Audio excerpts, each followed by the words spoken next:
कि शौर्य का सबूत दे के सो गए सपूत, किंतु छाप सबके दिलों में छोड़ के चले गए। शौर्य का सबूत दे के सो गए सपूत, किंतु छाप सबके दिलों में छोड़ के चले गए। भारती की आरती के दीप के निमित्त वीर बूंद बूंद रक्त की निचोड़ के चले गए। तन का सुमन इस वतन को भेंट किया, तन का सुमन इस वतन को भेंट किया। तीन रंगों का कफन ओढ़ के चले गए, तीन रंगों का कफन ओढ़ के चले गए। भारत के बलिदान की महान पुस्तक में एक पुनः भी पृष्ठ जोड़ के चले गए। बहुत अच्छा सुन रहे आप। हमें तो लगा था पूरी ये कवि सम्मेलन आगे मैं क्या पढ़ पाऊंगा, लेकिन आप सबकी चेतना मिली, आप सबकी ऊर्जा मिली। आइए चार पंक्तियां और निवेदन करता हूँ। स्वाधीनता संग्राम के इतिहास से आपको जोड़ना चाहता हूँ कि खून से शरीर लथपथ हो गया, परंतु वीर वीरता का दे गए हिसाब खून से। आजादी के वे तमाम दीवाने जिन्होंने इस देश को आजाद कराने में अपनी शहादतें दी, अपना बलिदान दिया, कि खून से शरीर लथपथ हो गया। पर ले बेटा बैठ जाओ, ए चुनुलाल, क्या नाम तुम्हारा, भूल गए? हाँ बैठ जाओ बैठ जाओ बैठ जाओ। वो अच्छा पिताजी बुला रहेगा। हाँ अच्छा बैठ जाओ। अच्छा पिताजी पीछे से सुन रहे हैं, बच्चा आगे सुन रहा है। बच्चे होते बड़े कमाल के। हम एक दिन कभी सम्मेलन से घर पहुंचे तो हमने बड़े वाले से कहा एक गिलास पानी लिया, उसने कहा नहीं लाऊंगा।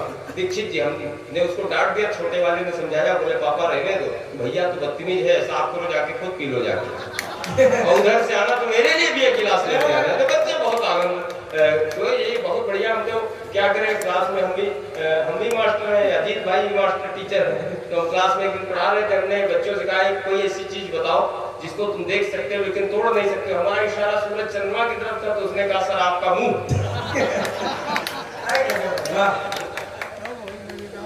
कि खून, अरे पूरा पूरा ये कोई कह रहा था ना, ये जगजीवन जी पूरा कवि सम्मेलन है, वो वैसी कहे ना। अब उनको भी रासायनिक क्रिया जोर मारती है। ये रासायनिक क्रिया है जो जोर मारती, तो जाना पड़ता। मैंने पहले बताया, एक बार एक 3 प्रोफेसर झील के किनारे टहलने के लिए गए। हाँ 3 प्रोफेसर झील के किनारे टहलने के लिए गए। फिजिक्स, केमिस्ट्री और बायो के थे। तो फिजिक्स वाले ने कहा, भौतिक विज्ञान के, तो उन्होंने कहा हम देखेंगे जल का उत्प्लावन बल कितना है देवेंगे। वो झील में कूद गए, निकल ही नहीं पाए। बायो वाले क्यों पीछे रहते, उन्होंने कहा हम भी देखेंगे इसमें कार्डेटा संघ के कितने प्राणी, मोलस्का संघ के कितने। वो भी कूद गए भाई, वो भी नहीं निकल पाए।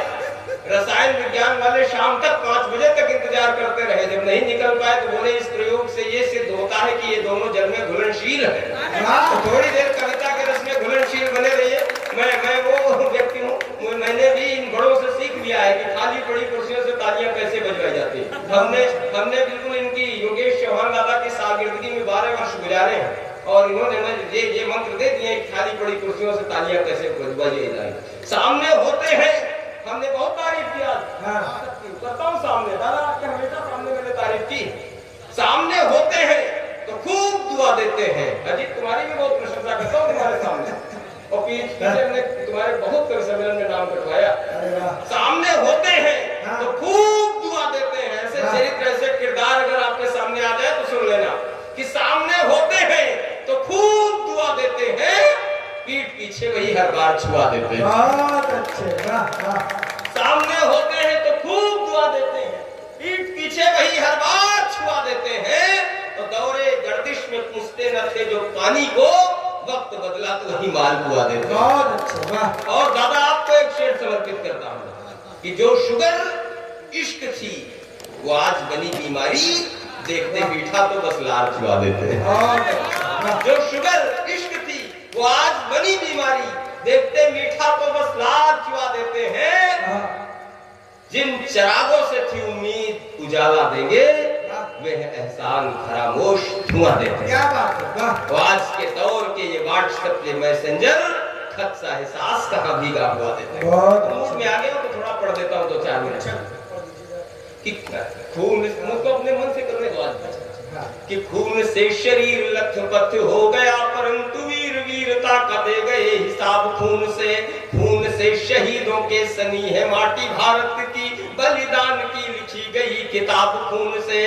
खून से जली मशाल देश में स्वतंत्रता की, लाडले सपूत लाए इनकलाब खून से। वो खून से कभी भी खेल ना जो चाहा दुश्मनों ने, वीरों ने दिया है खून का जवाब खून से। खून था समस्त हिंदुस्तानियों में एक जैसा, खून था समस्त हिंदुस्तानियों में एक जैसा, भले ही थे भिन्न वेशभूषा बोली बानी में, खून हंस कर देश के लिए बहाने वाली भावना भरी थी हर वीर बलिदानी में। अपनी कहानी लिख कर खून से जवान चार चांद लगा गए अपनी जवानी में, चार चांद लगा गए अपनी जवानी में। उन हस्तियों को हम भूल जाएंगे अगर, फर्क क्या बचेगा फिर खून और पानी में। बहुत अच्छा, जिंदाबाद, वाह। अपने पावन देवालय होते शिकार जब चोटों के, कविता सुन ले, वाह।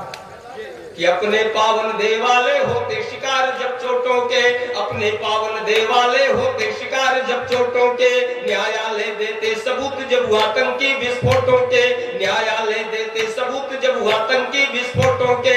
दिल में प्यार मोहब्बत के जब फूल नहीं खिल पाते हैं, दिल में प्यार मोहब्बत के जब फूल नहीं खिल पाते हैं, ईद और होली आपस में गले नहीं मिल पाते हैं, जब जननायक केवल अपना उल्लू सीधा करते हैं, जब मुल्ला पंडित आपस में उल्लू सीधा करते हैं, कट्टरता के कांटों से माँ कातन भी धा करते हैं, कट्टरता के कांटों से माँ कातन भी धा करते हैं। जातिवाद की नागिन जब जनता को डसने लगती है, जातिवाद की नागिन जब जनता को डसने लगती है, दानवता जब मानवता के ऊपर हंसने लगती है, रखवाले के ही हाथों जब कोई चमन उजड़ता है, भूत भविष्य वर्तमान जब जब खतरे में पड़ता है, शासन व जनमानस में जब जब दूरी हो जाती है, शासन व जनमानस में जब जब दूरी हो जाती है, शासन व जनमानस में जब जब दूरी हो जाती है, इनकलाब लिखना तब मेरी मजबूरी हो जाती है, इनकलाब लिखना तब मेरी मजबूरी हो जाती है,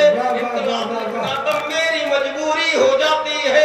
शांतिदूत बनने से जब कोई नहीं निकलता है, तब मेरी कविता का अक्षर अक्षर आग उगलता है, तब मेरी कविता का अक्षर अक्षर आग उगलता है। अगला बंद सुनना देवेंद्र, कि नौजवान जब चौराहों की खाक छानते मिलते हैं, भ्रष्ट भेड़िए ही खुद को जब खुदा मानते मिलते हैं, बुझा दिया जाता है जब जब भी मासूम चिरागों को, दूध पिलाया जाता है जब जब जहरीले नागों को, अपराधों के आगे जब सच के घुटने टिक जाते हैं, चंद लिफाफों पर चांदी के जब चमचे बिक जाते हैं, स्वाभिमान को सिक्कों से जब कोई तौलने लगता है, दिल में तब शोले उठते हैं फूल खौलने लगता है, किसी अहिल्या को धोखे से इंद्र कोई जब छलता है, किसी अहिल्या को धोखे से इंद्र कोई जब छलता है, तब मेरी कविता का अक्षर अक्षर गाब उगलता है, तब मेरी कविता का अक्षर अक्षर गाब उगलता है। अंतिम चरण निवेदन करता हूँ, क्या कहेगा कि गांधी की खादी में दाग लगाने वालों से कह दो, आतंकी गतिविधियों को फैलाने वालों से कह दो, दहशतगर्दी को जेहाद बताने वालों से कह दो, देशभक्ति का झूठा स्वांग रचाने वालों से कह दो, आजादी का मतलब होता भाई भतीजावाद नहीं, आजादी के माने भ्रष्टाचार और अपराध नहीं, सुधर पाए यदि इतने दिन की आजादी के बाद नहीं, आजादी पाकर भी हम हो पाए हैं आजाद नहीं।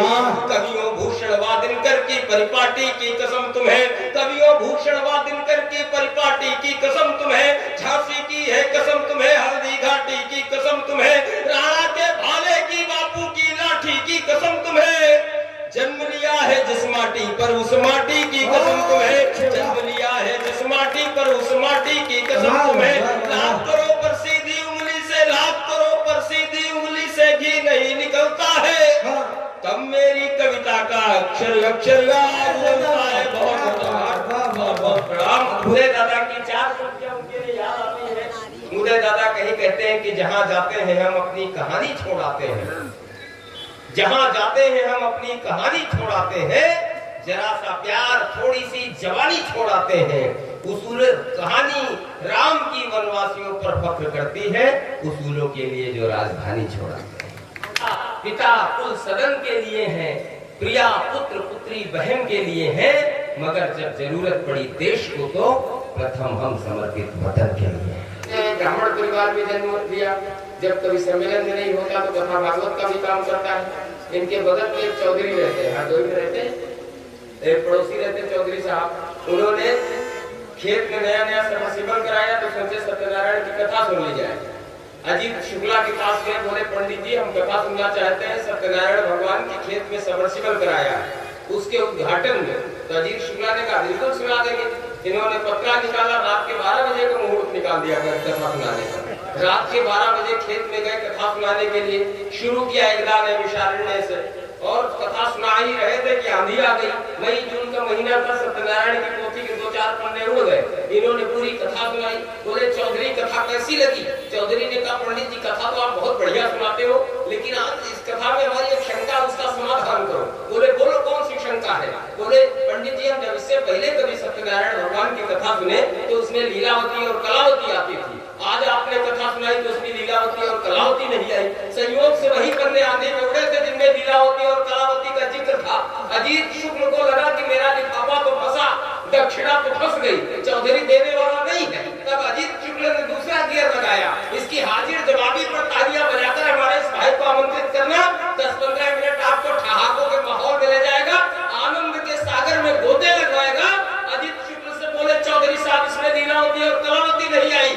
अजीत शुक्ल ने कहा भले मानुस, लीलावती और कलावती भले घरों की महिलाएं हैं, रात के 11-12 बजे किसी खेत खलिहान पे नहीं आती जाती। एक बार सरोज तुमको बता दूं कि ऐसे क्रेडिट कार्ड वाले लड़कों के चक्कर में मत पड़ जाना है। मोहाली के लड़के बहुत होशियार हैं, समर्पित भावनाओं का सदा उपहास करते हैं। ये मोहाली के बैठे नौजवान समर्पित भावनाओं का सदा उपहास करते हैं।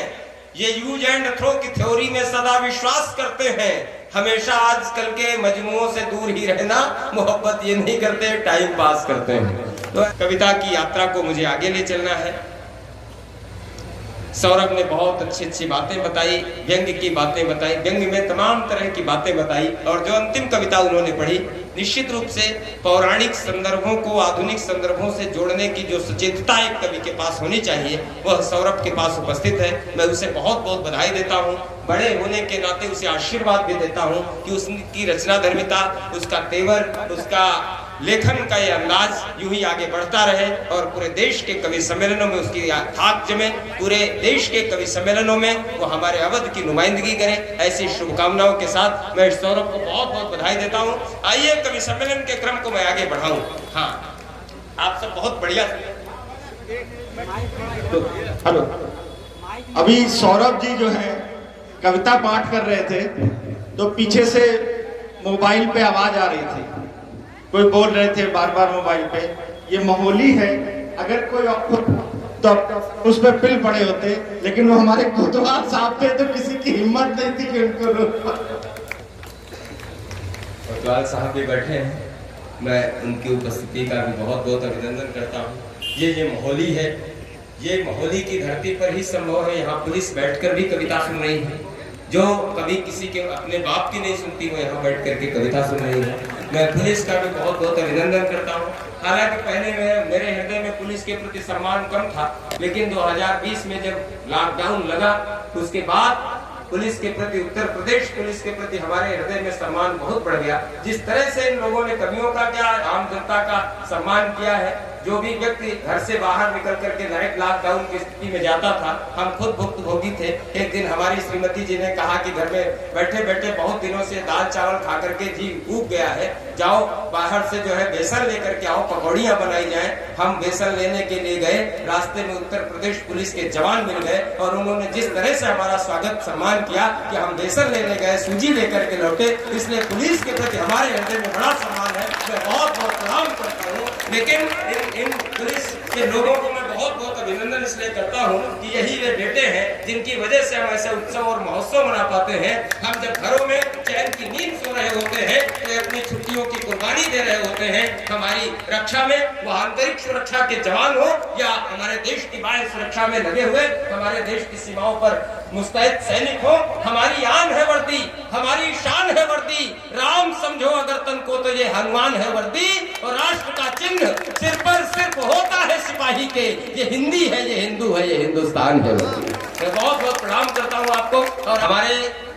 एक बहुत अच्छे साहित्यकार का एक वाक्य मुझे याद आता है।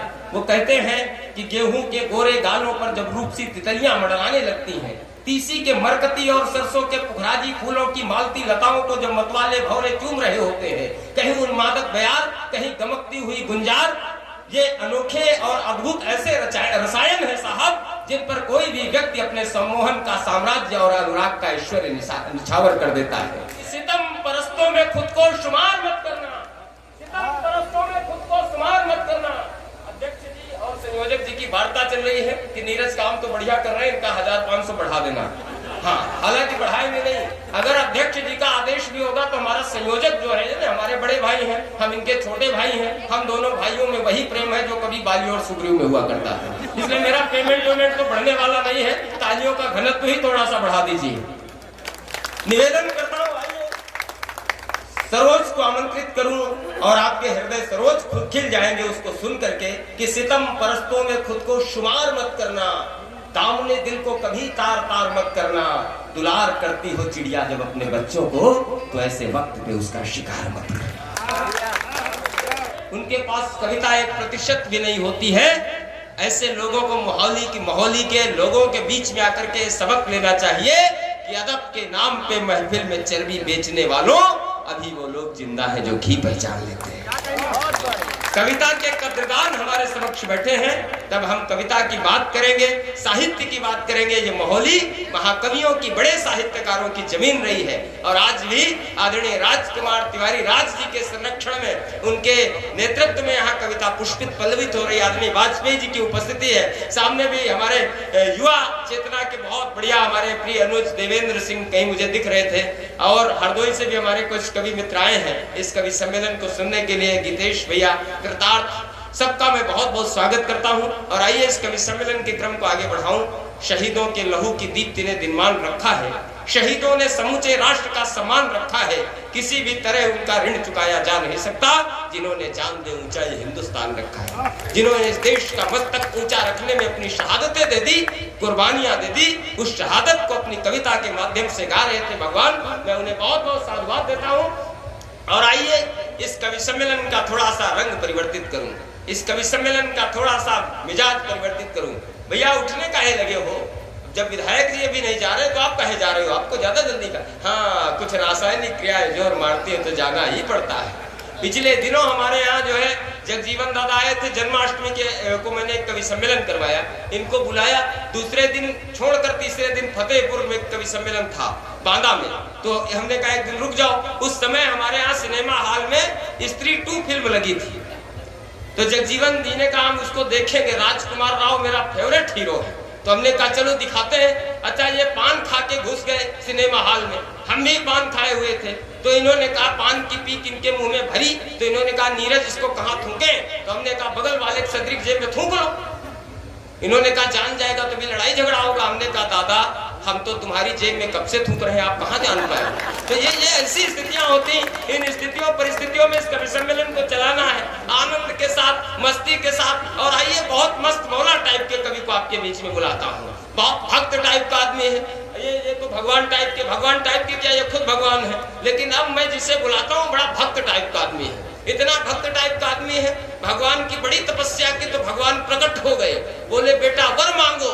सौरभ जायसवाल ने कहा प्रभु आप गलत समझ रहे हो, हमने वर पाने के लिए तपस्या नहीं की, हमने वधू पाने के लिए तपस्या की। भगवान ने कहा शाबाश, अगर तुम हिंदू हुए तो तुम्हारी शादी करीना से करा देंगे, मुसलमान हुए तो कैटरीना से करा देंगे, ईसाई हुए तो जेनेलिया से करा देंगे, वैसे बेटा तुम्हारा नाम क्या है। ये बहुत होशियार है। इसने कहा प्रभु मेरा नाम मोहम्मद सौरभ डिसूजा है। भगवान ने भी माथा ठोका, बोला बेटा अगर तेरा नाम मोहम्मद सौरभ डिसूजा है तब तो तेरे लिए राखी सावंत ही ठीक रहेगी। तो बहुत अद्भुत कवि, बहुत मस्ती में रहता है। पिछले दिनों 2 लड़के इसको मिल गए, बोले कि हमारे पिताजी नाले में कूदते हैं नदी में निकल आते हैं। दूसरे ने कहा हमारे पिताजी नदी में कूदते हैं नाले में समुद्र में निकल आते हैं डुबकी लगा के। सौरभ जायसवाल वहीं बैठे थे, इन्होंने कहा इसमें कोई कमाल नहीं करते तुम दोनों के पिताजी, कमाल तो हमारे पिताजी करते हैं। उन दोनों ने इनकी ओर देखा, बोले आपके पिताजी क्या करते हैं। सौरभ ने जो जवाब दिया उस पे तालियों का महोत्सव हो जाए और हमारे लखनवी अंदाज के व्यंग्यकार को बुला लेना, हास्य कवि को बुला लेना।